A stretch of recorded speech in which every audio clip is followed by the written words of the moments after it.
ಎಲ್ಲರಿಗೂ ಇವತ್ತಿನ ತರಗತಿ ವಿಭಕ್ತಿ ಪ್ರತ್ಯಯ.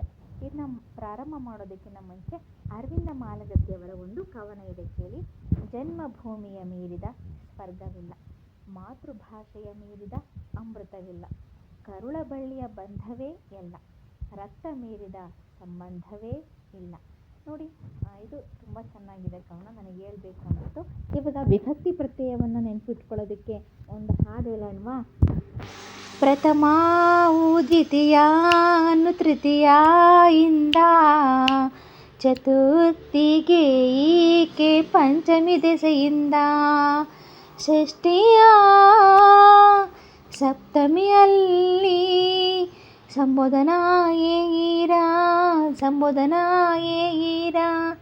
ಪ್ರಥಮ ದ್ವಿತೀಯ ತೃತೀಯ ಇಂದ ಚತುರ್ಥಿಗೆ ಈಕೆ ಪಂಚಮಿ ದೆಸೆಯಿಂದ, ಷಷ್ಠಿಯ ಸಪ್ತಮಿಯಲ್ಲಿ ಸಂಬೋಧನಾ ಏರ. ಚೆನ್ನಾಗಿದೆ ಅಲ್ವಾ? ಈ ರೀತಿ ಮಕ್ಕಳಿಗೆ ಹೇಳ್ಕೊಟ್ರೆ ಅವರು ಕೂಡ ತುಂಬ ಚೆನ್ನಾಗಿ ನೆನಪಿಟ್ಕೊಳ್ತಾರೆ. ಈಗ ವಿಭಕ್ತಿ ಪ್ರತ್ಯಯಗಳಿಗೆ ಬರೋಣ. ನಾವು ಓದಿನ ತರಗತಿಯಲ್ಲಿ ಕೃದಂತಗಳ ಬಗ್ಗೆ ಮಾಡ್ತಾ ಇರಬೇಕಾದ್ರೆ ಅಖ್ಯಾತ ಪ್ರತ್ಯಯಗಳು ಮತ್ತು ಕಾಲಸೂಚಕ ಪ್ರತ್ಯಯಗಳ ಬಗ್ಗೆ ತಿಳ್ಕೊಂಡಿದ್ವಿ.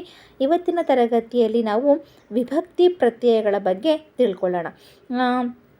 ಏನಪ್ಪ ವಿಭಕ್ತಿ ಪ್ರತ್ಯಯಗಳಲ್ಲಿ ನಮಗೆ 2-3 ಮಾರ್ಕ್ಸ್ ಅಂತೂ ನಮಗೆ ಇದರಲ್ಲಿ ಕೇಳ್ತಾರೆ. ಇದು SDA, FDA, PDO, TET, CET ನೀವು ಯಾವುದೇ ಕಾಂಪಿಟೇಷನ್ಗೆ ಹೋಗಿ ಕನ್ನಡ ಗ್ರಾಮರ್ನ ನೀವು ಕಲ್ತಿಲ್ಲ ಅಂದರೆ ನೀವು ಅಪಾಯಿಂಟ್ ಆಗೋಕ್ಕೆ ಸಾಧ್ಯನೇ ಇಲ್ಲ.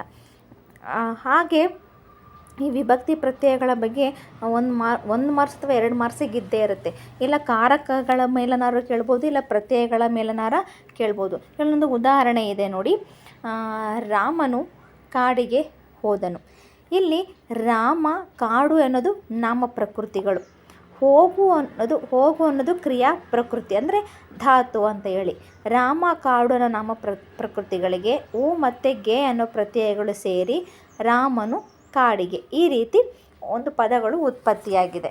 ನಾವು ಇವಾಗ ವಿಭಕ್ತಿ ಪ್ರತ್ಯಯಗಳ ಬಗ್ಗೆ ನಾವು ತಿಳ್ಕೊಳ್ಬೇಕಾದ್ರೆ ನಾವು ಈ ಪ್ರತ್ಯಯಗಳು ಬಗ್ಗೆ ನಾವು ತಿಳ್ಕೊಳ್ಬೇಕು. ನಿಮಗೆ ಕನ್ನಡದಲ್ಲಿ ಪ್ರತ್ಯಯಗಳು ಅಂದರೆ ಅರ್ಥ ಆಗೋದಿಲ್ಲ, ಅದನ್ನು ಇಂಗ್ಲೀಷಲ್ಲಿ ಪ್ರಿಪೋಸಿಷನ್ ಅಂತೇಳಿ ನಾವು ಕರ್ಕೊಳ್ತೀವಿ. ಮಕ್ಕಳಿಗೆ ಹೇಗಾಗ್ಬಿಟ್ಟಿದೆ ಅಂದರೆ ಕನ್ನಡ ವ್ಯಾಕರಣಾಂಶವನ್ನು ನಾವು ಹೇಳ್ಕೊಡ್ಬೇಕಾದ್ರೆ ಇಂಗ್ಲೀಷ್ ಶಬ್ದವನ್ನು ಉಪಯೋಗಿಸಿ ಹೇಳಿದ್ರೆ ಅವರಿಗೆ ತುಂಬ ನೀಟಾಗಿ ಅರ್ಥ ಆಗುತ್ತೆ. ಆ ರೀತಿ ಪರಿಸ್ಥಿತಿ ನಮ್ಮ ಕನ್ನಡಕ್ಕೆ ಬಂದಿದೆ, ಏನು ಮಾಡೋಕ್ಕಾಗಲ್ಲ, ಇರಲಿ ಬಿಡಿ. ರಾಮ ಪ್ಲಸ್ ಉ ರಾಮನು, ಕಾಡು ಪ್ಲಸ್ ಗೆ ಕಾಡಿಗೆ, ಹೀಗೆ ನಾಮ ಪ್ರಕೃತಿಗಳಿಗೆ ಇರುವ ಸಂಬಂಧವನ್ನು ಸೇರಿಸುವ ಪ್ರತ್ಯಯಗಳಿಗೆ ನಾವೇನಂತ ಕರ್ಕೊಳ್ತೀವಿ? ವಿಭಕ್ತಿ ಪ್ರತ್ಯಯಗಳು ಅಂತೇಳಿ ಕರ್ಕೊಳ್ತೀವಿ. ನಾಮ ಪ್ರಕೃತಿಗಳಿಗಿರುವ ಸಂಬಂಧವನ್ನು ಸೇರಿಸುವ ಪ್ರತ್ಯಯಗಳಿಗೆ ವಿಭಕ್ತಿ ಪ್ರತ್ಯಯಗಳು ಅಂತೇಳಿ ನಾವು ಕರ್ಕೊಳ್ತೀವಿ. ಇನ್ನು ಕಾರಕಗಳು ಅಂದ್ರೇನು? ಈ ಪ್ರತ್ಯಯಗಳು ಬೇರೆ ಬೇರೆ ಅರ್ಥದಲ್ಲಿ ಬರ್ತಾ ಹೋಗುತ್ತೆ. ಅಂದರೆ ಕ್ರಿಯೆ ನಡೆಯಲು ಕಾರಣವಾಗುವಂತಹ ಪದಗಳಿಗೆ ನಾವು ಕಾರಕಗಳು ಅಂತ ಕರ್ಕೊಳ್ತೀವಿ. ಈಗ ಒಂದು ಕ್ರಿಯೆ ನಡೀತಾ ಇದೆ ಅಂದರೆ ಅದಕ್ಕೆ ಕಾರಕಗಳು ಅಂದರೆ ಕಾರಣಗಳು ಏನಿದೆ ಅನ್ನೋದನ್ನು, ಯಾವ್ದ್ಯಾವುದು ಕಾರಣ ಆಗುತ್ತೆ, ಏನೇನು ಸೇರಿ ಅಲ್ಲಿ ಕ್ರಿಯೆ ಆಗುತ್ತೆ ಅನ್ನೋ ಸೂಚಿಸ್ತಕ್ಕಂತಹ ಪದಗಳಿಗೆ ನಾವೇನಂತ ಕರ್ಕೊಳ್ತೀವಿ? ಕಾರಕಾರ್ಥಗಳು ಅಂತೇಳಿ ಕರ್ಕೊಳ್ತೀವಿ.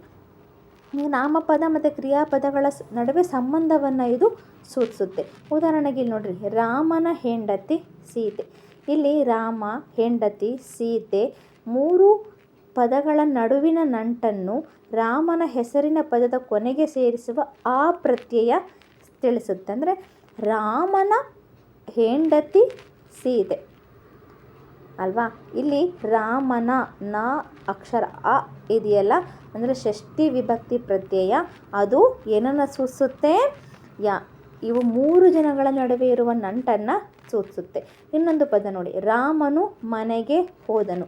ಇಲ್ಲಿ ರಾಮ ಎಂಬ ನಾಮಪದ, ಹೋದನು ಅನ್ನೋ ಪದಗಳಿಗೆ ಇರುವ 2 ನಡುವೆ ಇರುವ ಬೆಸಿಗೆಯನ್ನು ಕೆರೆಗೆ ಅಥವಾ ಮನೆಗೆ ಎಂಬ ಪದದ ಕೊನೆಯಲ್ಲಿ ಸೇರಿರುವ ಗೆ ಅನ್ನೋದು ತಿಳಿಸ್ಕೊಡುತ್ತೆ. ಅಂದರೆ ಇದು ಚತುರ್ಥಿ ವಿಭಕ್ತಿ ಪ್ರತ್ಯಯ ಆಗುತ್ತೆ.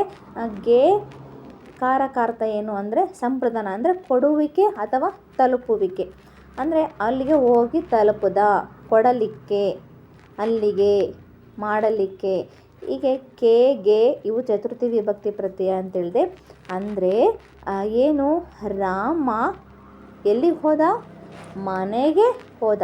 ಇಲ್ಲಿ ನೋಡಿ, ನಾಮಪದ ಮತ್ತು ಕ್ರಿಯಾಪದಗಳ ನಡುವೆ ಇದು ಬೆಸಿಗೆಯನ್ನು ಬೆಸೆಯುವಂತಹ ಪದ ಗೆ. ಈಗ ಅರ್ಥ ಆಯಿತು ಅಂದ್ಕೋತೀನಿ. ಇನ್ನೊಂದು ಕರ್ತೃಕಾರ. ಇವಾಗ ಒಂದೊಂದಾಗಿ ಕಾರಕಗಳ ಬಗ್ಗೆ ತಿಳ್ಕೊಳ್ತಾ ಹೋಗೋಣ. ಮೊದಲನೇ ವಿಭಕ್ತಿ ಪ್ರತ್ಯಯ ಪ್ರಥಮ ವಿಭಕ್ತಿ ಉ.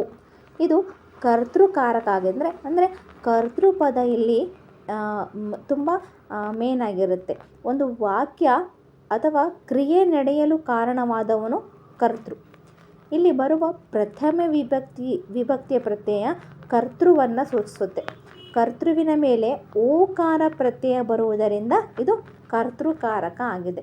ಕರ್ತೃ ಅಂದರೆ ಯಾರು ಕೆಲಸವನ್ನು ಮಾಡ್ತಾ ಇದ್ದಾನೋ ಅದು ಕರ್ತೃ.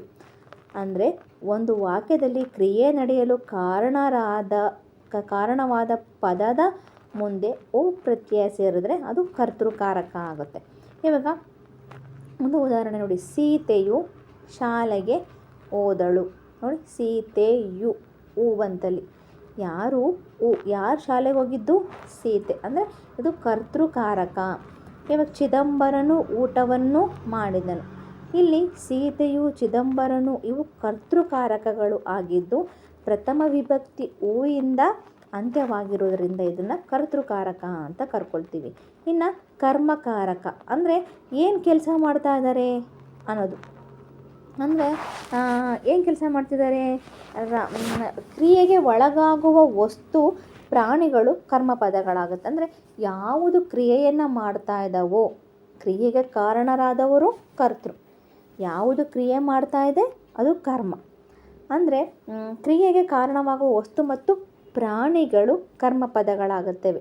ಅದರ ಮೇಲೆ ಕರ್ಮಾರ್ಥದಲ್ಲಿ ದ್ವಿತೀಯ ವಿಭಕ್ತಿ ಪ್ರತ್ಯಯ ಬರುವುದರಿಂದ ಇದನ್ನು ಕರ್ಮಕಾರಕ ಅಂತ ಕರ್ಕೊಳ್ತೀವಿ. ಇಲ್ಲಿ ನೋಡಿ, ನಾವು ಕರ್ಮಕಾರಕಕ್ಕೆ ಒಂದು ಉದಾಹರಣೆಯನ್ನು ಕೊಡ್ಬೋದು. ಏನು ಕೊಡ್ಬೋದು ಕರ್ಮಕಾರಕಕ್ಕೆ? ರಾಮನನ್ನು ಕರೆದರು. ಇಲ್ಲಿ ಕರೆದರು ಎಂಬ ಕ್ರಿಯೆ ರಾಮ ಎಂಬ ನಾಮಪದದ ಕುರಿತು ಹೇಳುತ್ತೆ. ಯಾರನ್ನು ಕರೆದ್ರು? ರಾಮನನ್ನು ಕರೆದರು. ಈಗ ಅರ್ಥ ಆಗಿದೆ ಅಂದ್ಕೊತೀನಿ. ರಾಮನನ್ನು ಕರೆದರು. ಯಾರನ್ನು ಕರೆದರು? ರಾಮನನ್ನು ಕರೆದರು. ಅರ್ಥ ಆಯ್ತಲ್ವಾ? ಇನ್ನು ಕರಣಕಾರಕ. ಒಂದು ವಾಕ್ಯದಲ್ಲಿ ಕ್ರಿಯೆಗೆ ಯಾವುದು ಸಾಧನ ಆಗಿರುತ್ತೆ. ಅಂದರೆ ಒಂದು ಕ್ರಿಯೆ ನಡೀತಾ ಇದೆ ಅಂದರೆ ಅದಕ್ಕೇನು ಸಾಧನ, ಯಾವುದರಿಂದ ಕ್ರಿಯೆ ನಡೀತಾ ಇದೆ ಅನ್ನೋ ಪದ ಪ್ರತ್ಯಯವು ಕರಣಕಾರಕ ಆಗಿರುತ್ತೆ. ಅಂದರೆ ಆ ಪ್ರತ್ಯಯವು ಕರಣಕಾರಕವಾಗಿರುತ್ತೆ. ಅಂದರೆ ಇಂದ. ಕವಿಗಳು ಲೇಖನಿಯಿಂದ ಕವಿತೆ ಬರೆದರು. ಗೀತ ಮನೆಯಿಂದ ಬಂದಳು. ಅಂದರೆ ಒಂದು ಕ್ರಿಯೆ ಯಾವುದರಿಂದ ನಡೀತಾ ಇದೆ? ಕವಿಗಳು ಯಾವುದರಿಂದ ಕವಿತೆ ಬರೆದರು? ಲೇಖನಿಯಿಂದ. ಅಂದರೆ ಇಲ್ಲಿ ಕವಿತೆ ಆ ಲೇಖನಿಯಿಂದ ಬರಿತಾ ಇದೆ. ಅಂದರೆ ಇದು ಕರಣ, ಅಂದರೆ ಕಾರಣಕಾರಕ. ಕ್ರಿಯೆಗೆ ಇದು ಸಹಾಯಕವಾಗಿರ್ತಕ್ಕಂತಹ ಕಾರಣವಾಗಿರುವುದರಿಂದ ಇದಕ್ಕೆ ಕರಣಕಾರಕ ಅಂತ ಕರ್ಕೊಳ್ತೀವಿ. ಇನ್ನು ಸಂಪ್ರದಾನದಲ್ಲಿ ಕೆ ಬರುತ್ತೆ. ಸಂಪ್ರದಾನ ಅಂದರೆ ಕೊಡುವುದು ಅಥವಾ ತಲುಪುವುದು ಎಂದರ್ಥ. ಇವಾಗ ಒಂದು ಉದಾಹರಣೆ ಹೇಳ್ತೀವಿ ನೋಡಿ. ಇಲ್ಲಿ ಭಕ್ತರು ದೇವರಿಗೆ ಪೂಜೆ ಮಾಡಿಸಿದರು. ದುಷ್ಯಂತನ ಮಗನು ಸಿಂಹಕ್ಕೆ ಸಮಾನ.